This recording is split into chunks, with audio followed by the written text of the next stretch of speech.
Smaino Vida, Mr. Shebeleza, niko pande za Bonga bana panaitwa. Huku mbele kuna Imiti alafu unafika Babati mkoa wa Manyara. Ukirudi huku ukisogea mbele kidogo kuna sehemu panaitwa Ara, Boai, unaenda Bereko, unaenda Bukulu kule, unaenda kutokea Kolo, sijui Masawi, mpaka Kondoa.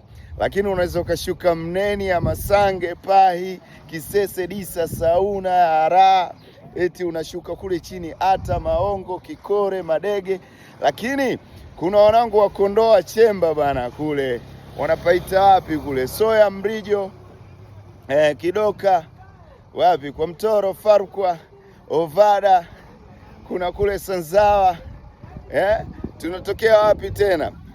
Kule Cheku, alafu kuna Tampori, kuna sehemu nyingi sana, kuna kule Maji ya Shamba sijui, alafu unavuka kule panaitwa Mtobubu bwana. Basi mwenendo lipo mitaa ya huku. Nawatembelea, mmeona hali ya hewa ya kituristi hiyo? Mmeona hali ya hewa ya kituristi? Hii hali ya hewa dau ipati, alafu inakupa afya mnajua. Oya wanangu, niambieni nije wapi? Nyie niambieni nije wapi? Mimi ndo nishatokeza huko. Niambieni nije wapi?